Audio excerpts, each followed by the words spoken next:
Mi tía me sentó sola en el funeral, pero el cura me llamó al frente. Capítulo 1. El lugar que no era mío. Nunca pensé que el día más importante de mi vida comenzaría con una humillación. Mientras caminaba por las calles empedradas de Sucre hacia la iglesia San Felipe Neri, el aire frío de la mañana me cortaba la cara como una advertencia de lo que estaba por venir. Llevaba el único vestido negro que tenía, heredado de mi madre, y los zapatos me apretaban tanto que cada paso era un recordatorio de mi lugar en esta familia. Mi tía Esperanza me había dicho que llegara temprano al funeral de mi abuela Remedios, pero cuando entré a la iglesia, me di cuenta de que, temprano, tenía un significado muy diferente para ella. Las primeras filas estaban ocupadas por mis primos, todos vestidos con ropa nueva y elegante. Sus padres, mis tíos, lucían trajes que probablemente costaban más que lo que yo ganaba en 3 meses trabajando en el mercado. Carmen, ven acá, me llamó mi tía Esperanza con esa voz que siempre usaba conmigo, como si fuera una carga que tenía que soportar. Me acerqué esperando que me indicara dónde sentarme con la familia, pero en lugar de eso, me señaló la última fila, donde apenas se veían algunas personas dispersas. Ahí está bien para ti, me dijo sin mirarme a los ojos. Los asientos de delante son para la familia directa. Sentí como si me hubieran abofeteado. Yo era nieta de la abuela Remedios tanto como cualquiera de mis primos, pero aparentemente ser huérfana me había convertido en una ciudadana de segunda clase en mi propia familia. Mis padres habían muerto cuando yo tenía 12 años, y desde entonces había vivido como una extraña en casa de diferentes tíos, siempre recordándome que era una carga que tenían que soportar por caridad. Me senté en la última fila, rodeada de vecinos que conocían a mi abuela pero que no la habían visto en años. Podía escuchar los murmullos de mis tíos en las primeras filas, planeando cómo dividir la herencia, hablando sobre la casa de mi abuela como si ya fuera suya. La ironía era que yo había sido la única que había cuidado a la abuela Remedios en sus últimos años, llevándole comida, acompañándola al médico, durmiendo en su casa cuando se sentía mal. Pero ahí estaba, sentada atrás como una extraña, mientras ellos ocupaban los lugares de honor que creían merecer solo por tener más dinero. El órgano comenzó a sonar, y las voces del coro llenaron la iglesia con un himno que mi abuela solía tararear mientras cocinaba. Cerré los ojos, tratando de recordar su sonrisa y no la cara de desprecio de mi tía. Cuando abrí los ojos, vi al padre Miguel caminando hacia el altar. Había sido el confesor de mi abuela durante más de 20 años, y conocía todos los secretos de nuestra familia. Mientras se acercaba al micrófono, algo en su expresión me hizo sentir que este funeral no sería como los demás. Hermanos y hermanas, comenzó con voz firme, estamos aquí para despedir a una mujer que dedicó su vida a enseñarnos el verdadero significado de la familia y el amor. Sus ojos se pasearon por la iglesia, deteniéndose un momento en las primeras filas antes de encontrar los míos en la parte de atrás. Pero antes de comenzar con la ceremonia, hay algo que doña Remedios me pidió que hiciera. Algo que ella consideraba más importante que cualquier palabra que yo pudiera decir desde este altar. Mi corazón comenzó a latir más rápido. No sabía qué esperar, pero había algo en la forma en que el padre Miguel me había mirado que me hizo sentir que mi lugar en la última fila estaba a punto de cambiar para siempre. Capítulo 2. La carta que cambió todo. El padre Miguel alcanzó el interior de su sotana y sacó un sobre amarillento, claramente viejo y manejado con cuidado. El silencio en la iglesia era tan profundo que podía escuchar el latido de mi propio corazón. Mis tíos se removieron incómodos en sus asientos, probablemente preguntándose qué sorpresa les tenía preparada mi abuela desde el más allá. Hace 3 meses, continuó el padre Miguel, doña Remedios vino a verme. Estaba muy enferma, pero tenía una lucidez que me impresionó. Me entregó esta carta y me pidió que la leyera durante su funeral, delante de toda la familia reunida.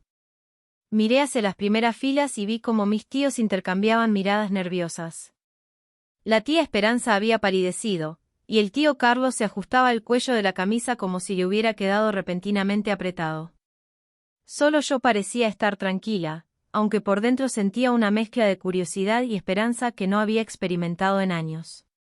La carta está dirigida a toda la familia, dijo el padre Miguel, pero especialmente a una persona que doña Remedios consideraba la más importante de todas. Sus ojos se dirigieron directamente hacia mí. Carmen, ¿podrías acercarte, por favor? Sentí como si el suelo se moviera bajo mis pies. Todas las miradas de la iglesia se dirigieron hacia mí, y pude ver la sorpresa y el disgusto en los rostros de mis tíos. La tía Esperanza me hizo un gesto con la mano para que me quedara sentada, pero el padre Miguel insistió. Carmen, tu abuela fue muy específica. Quería que estuviera junto al altar cuando leyera esto. Con las piernas temblorosas, me levanté y caminé por el pasillo central.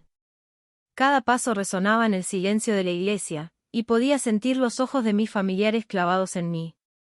Cuando llegué al frente, el padre Miguel me sonrió con calidez y me indicó que me quedara a su lado. Ahora sí, dijo, abriendo el sobre con cuidado. Estas son las palabras de doña Remedios Choque de Mendoza, escritas de su puño y letra. Comenzó a leer con voz clara y firme.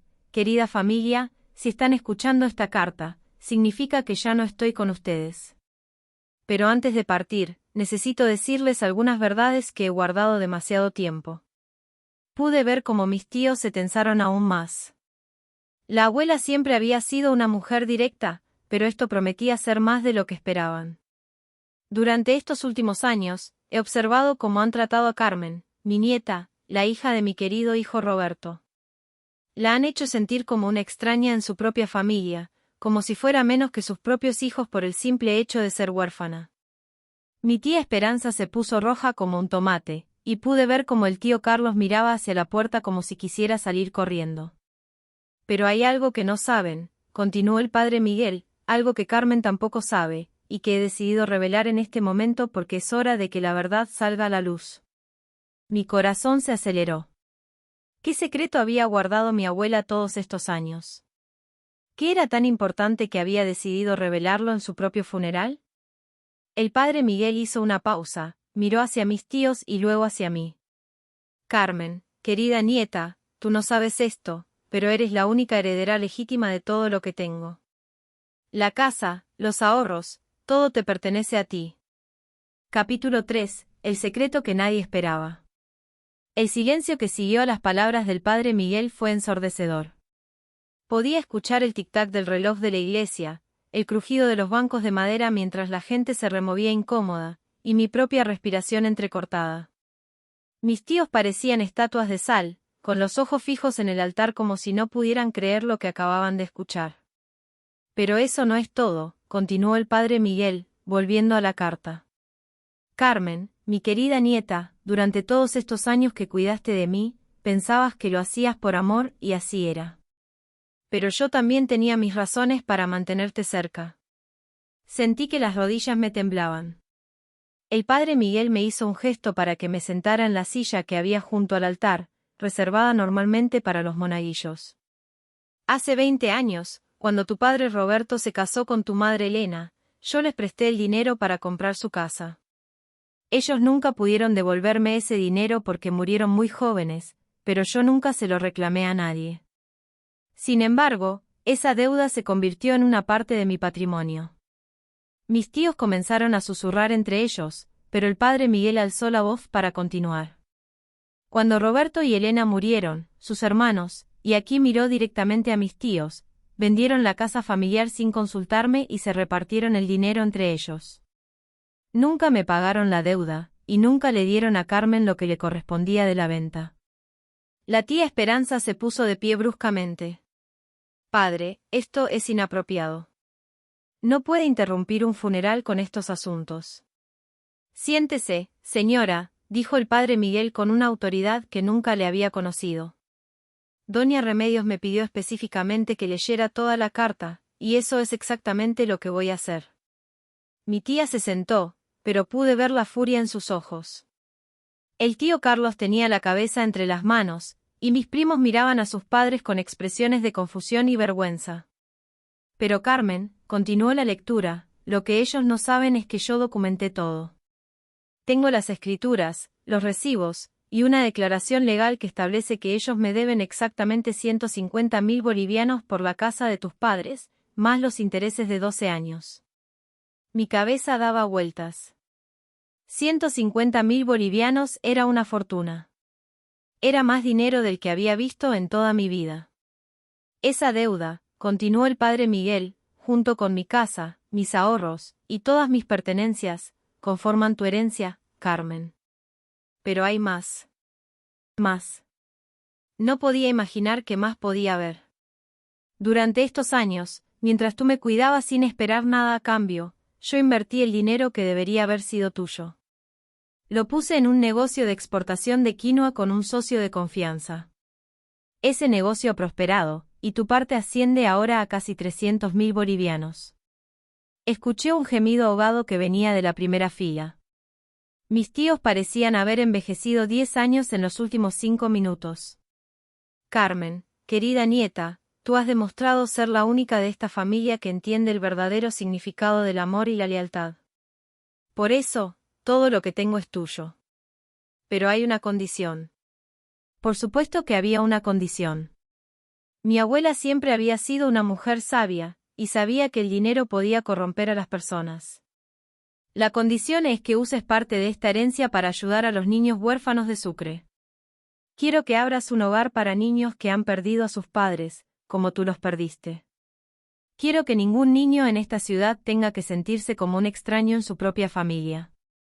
Las lágrimas comenzaron a rodar por mis mejillas. Mi abuela, incluso desde la muerte, seguía enseñándome sobre el amor y la compasión. Capítulo 4. La reacción de la familia. El padre Miguel dobló la carta cuidadosamente, pero pude ver que aún quedaba más por leer. El silencio en la iglesia era tan denso que parecía que se podía cortar con un cuchillo. Mis tíos permanecían inmóviles, como si estuvieran procesando lentamente el hecho de que la sobrina que habían tratado como una sirvienta durante años acababa de convertirse en la persona más rica de la familia. Hay una última parte, dijo el padre Miguel, y esta va dirigida específicamente a los hermanos de Roberto. La tía Esperanza se puso pálida, y el tío Carlos se aflojó la corbata como si no pudiera respirar. Mis primos, que hasta ese momento habían estado susurrando entre ellos, se quedaron completamente callados. Esperanza, Carlos y Manuel, leyó el padre Miguel, durante 12 años han hecho sentir a Carmen como si fuera una carga, como si estuviera viviendo de su caridad. La han humillado, la han ignorado, y la han tratado como si fuera menos que sus propios hijos. Pude ver cómo mis tíos intercambiaban miradas desesperadas. La verdad duele, especialmente cuando se dice en público. Pero Carmen nunca se quejó. Nunca me vino a llorar por el trato que recibía. En cambio, trabajaba doble turno en el mercado para no ser una carga para nadie, y aún así encontraba tiempo para venir a cuidarme, para hacerme compañía, para asegurarse de que no me faltara nada. Era verdad. Durante todos estos años, había mantenido 2 trabajos, uno en el mercado San Francisco vendiendo verduras, y otro limpiando casas los fines de semana. Todo para no depender completamente de la generosidad de mis tíos, una generosidad que nunca había sido genuina. Mientras Carmen me cuidaba, continuó la lectura, ustedes venían a visitarme solo cuando necesitaban algo. Dinero prestado, favores, o simplemente para asegurarse de que no me hubiera olvidado de incluirlos en mi testamento. El tío Manuel, que hasta ese momento había permanecido callado, se puso de pie. Madre, esto es injusto. Nosotros también la cuidamos. Silencio. La voz del padre Miguel resonó por toda la iglesia. No interrumpa la lectura de los últimos deseos de esta señora. El tío Manuel se sentó, pero pude ver la rabia en sus ojos.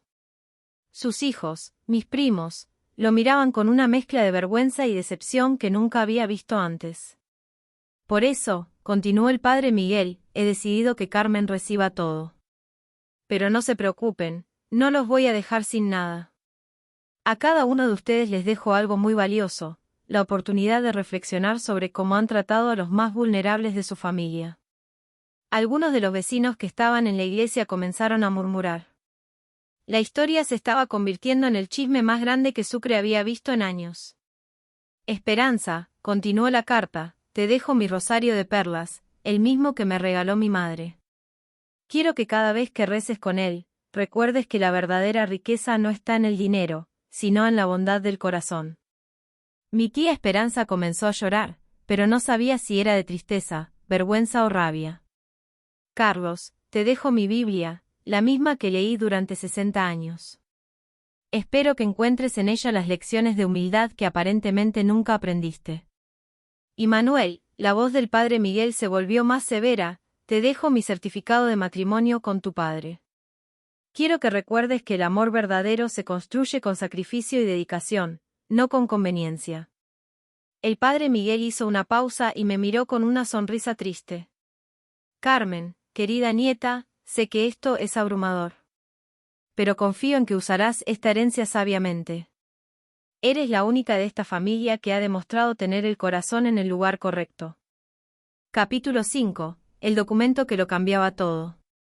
El padre Miguel guardó la carta en su sotana y se dirigió hacia el altar mayor, donde había una caja de madera tallada que yo nunca había visto antes. La abrió con cuidado y sacó un folder lleno de documentos que se veían oficiales e importantes.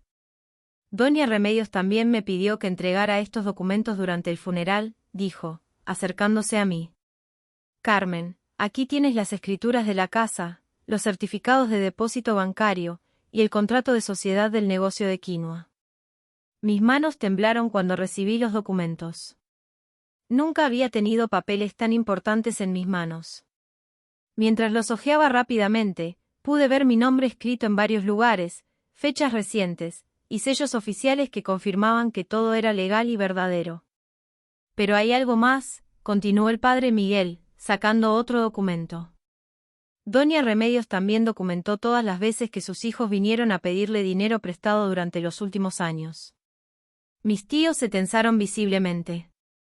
El tío Carlos susurró algo a su esposa, y la tía Esperanza parecía estar rezando en silencio.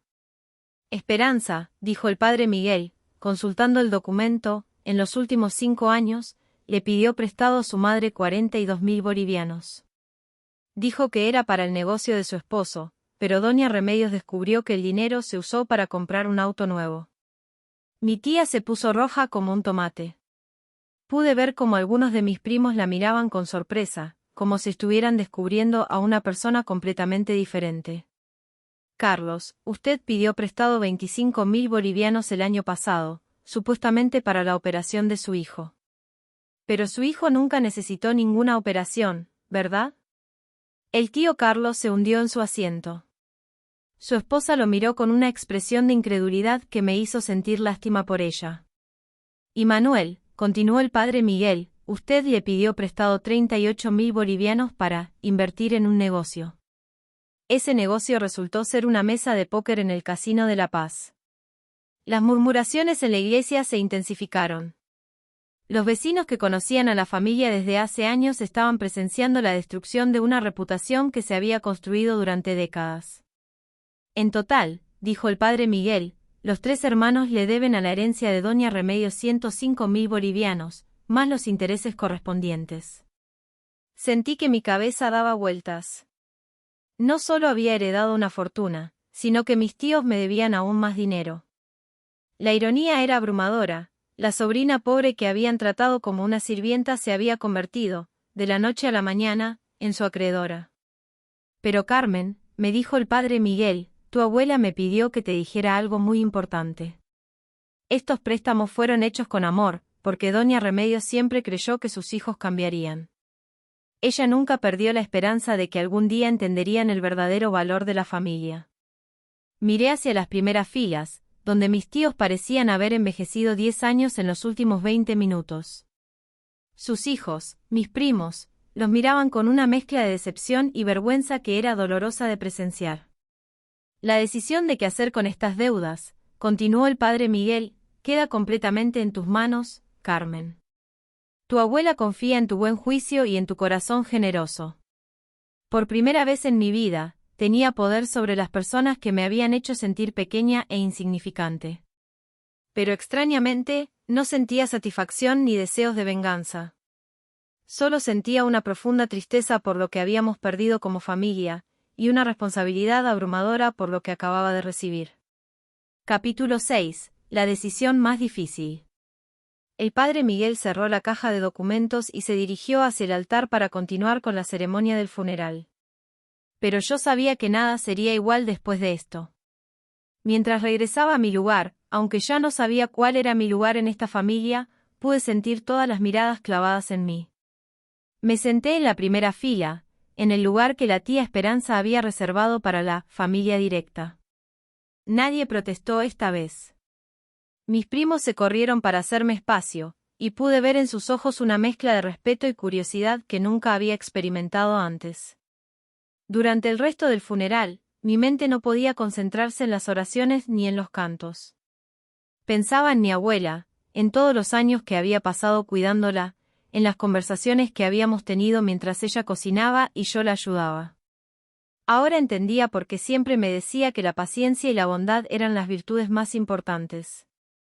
Carmen, me había dicho una vez, mientras pelábamos papas para el almuerzo, la vida tiene una forma extraña de equilibrar las cosas. Los que siembran bondad, eventualmente cosechan bendiciones. Los que siembran egoísmo, cosechan soledad. Cuando terminó la ceremonia, la gente comenzó a salir de la iglesia lentamente. Mis tíos se acercaron a mí, pero no sabían qué decir. La tía Esperanza fue la primera en hablar. Carmen, yo, nosotros. Tartamudeó, no sabíamos que tu abuela había hecho estos arreglos. Lo sé, le respondí con calma. Ella nunca me dijo nada tampoco. El tío Carlos se acercó con la cabeza gacha. Sobrina, quiero que sepas que nosotros siempre te consideramos parte de la familia. ¿En serio?, le pregunté, sin malicia pero con honestidad. Porque durante 12 años no me sentí así. El silencio que siguió fue incómodo, pero necesario.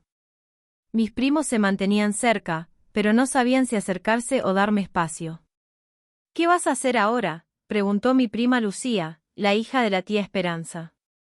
Era la única de mis primos que siempre había sido amable conmigo, aunque nunca había defendido cuando sus padres me trataban mal. No lo sé, respondí honestamente. Necesito tiempo para procesar todo esto. El padre Miguel se acercó y me entregó una llave antigua.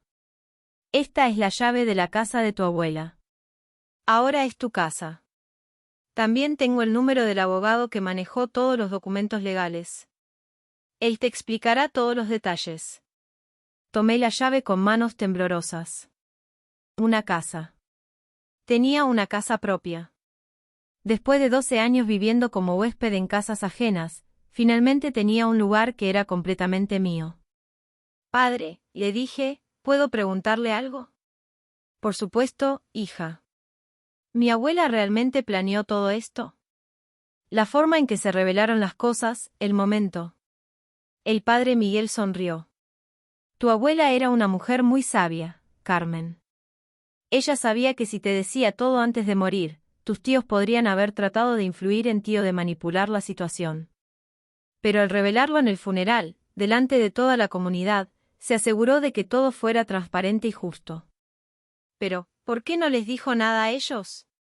Porque quería darles la oportunidad de tratarte bien por las razones correctas, no por interés.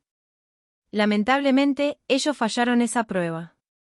Miré hacia donde estaban mis tíos, hablando en voz baja cerca de la puerta de la iglesia. Parecían estar discutiendo, probablemente sobre qué hacer ahora que toda la ciudad conocía sus secretos. Padre, le dije, ¿qué cree que debo hacer con las deudas que me deben? Esa decisión es tuya, Carmen. Pero te voy a decir lo mismo que le dije a tu abuela cuando me preguntó lo mismo. El perdón no significa que las acciones no tengan consecuencias. Significa que no dejas que el resentimiento te consuma. Capítulo 7. El nuevo comienzo. 3 días después del funeral, me encontraba sentada en la cocina de mi abuela, mi cocina ahora, tomando té de coca y tratando de asimilar todo lo que había pasado. La casa se sentía extraña siendo completamente mía, pero al mismo tiempo, había una sensación de paz que no había experimentado en años. El abogado había venido esa mañana para explicarme todos los detalles de la herencia. Los números eran aún más impresionantes de lo que había imaginado. Entre la casa, los ahorros, las inversiones, y las deudas que me debían mis tíos, tenía suficiente dinero para vivir cómodamente por el resto de mi vida, y aún así cumplir con el deseo de mi abuela de ayudar a los niños huérfanos. Alguien tocó la puerta. Cuando abrí, Me sorprendí al encontrar a mis 3 tíos parados en el umbral, con expresiones humildes que nunca les había visto antes. «Carmen», dijo la tía Esperanza, «¿podemos hablar contigo?». Los invité a pasar, y nos sentamos en la sala donde tantas veces había escuchado a mi abuela contar historias de su juventud. Mis tíos parecían pequeños en esos sillones, como niños que habían sido llamados a la oficina del director.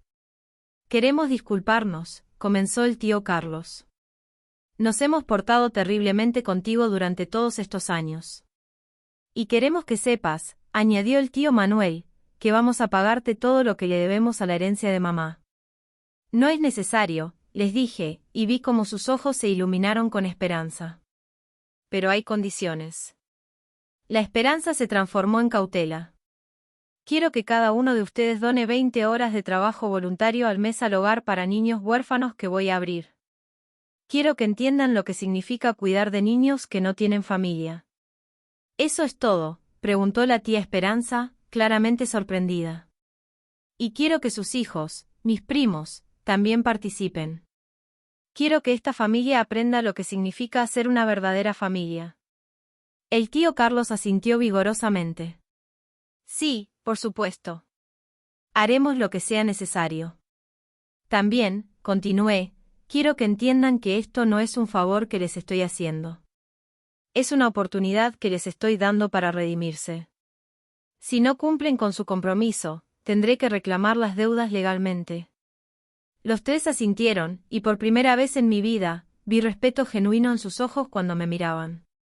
Después de que se fueron, me quedé sola en la casa, pensando en mi abuela y en lo sabia que había sido. Había orquestado todo esto no solo para asegurar mi futuro, sino para dar a su familia una lección sobre el verdadero valor de la bondad y la humildad. 2 semanas después, firmé los papeles para comprar un edificio viejo en el centro de Sucre que se convertiría en el Hogar Remedios para niños huérfanos. Mis tíos cumplieron su palabra y comenzaron a trabajar allí como voluntarios. Poco a poco, vi cómo sus actitudes cambiaban, cómo comenzaban a entender lo que significaba dar sin esperar nada a cambio. Mis primos se convirtieron en algunos de los voluntarios más entusiastas, y Lucía se ofreció a ayudarme a administrar el hogar.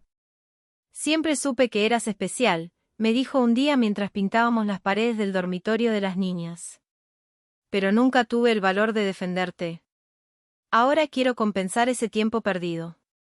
6 meses después, el Hogar Remedios albergaba a 15 niños huérfanos. Cada noche, mientras los acostaba y les contaba cuentos, pensaba en mi abuela y en cómo había transformado mi dolor en propósito. Mi tía Esperanza, que ahora venía a ayudar en la cocina del hogar todos los fines de semana, me dijo algo que nunca olvidaré: «Carmen, tu abuela nos enseñó que el verdadero amor no se hereda, se demuestra. Tú lo demostraste durante años, y ahora nosotros estamos aprendiendo a hacerlo también». Esa noche, mientras caminaba por las calles empedradas de Sucre hacia mi casa, reflexioné sobre todo lo que había pasado.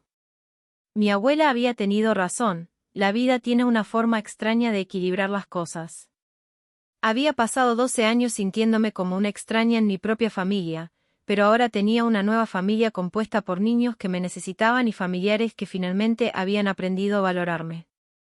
El funeral que había comenzado con una humillación se había convertido en el inicio de una nueva vida.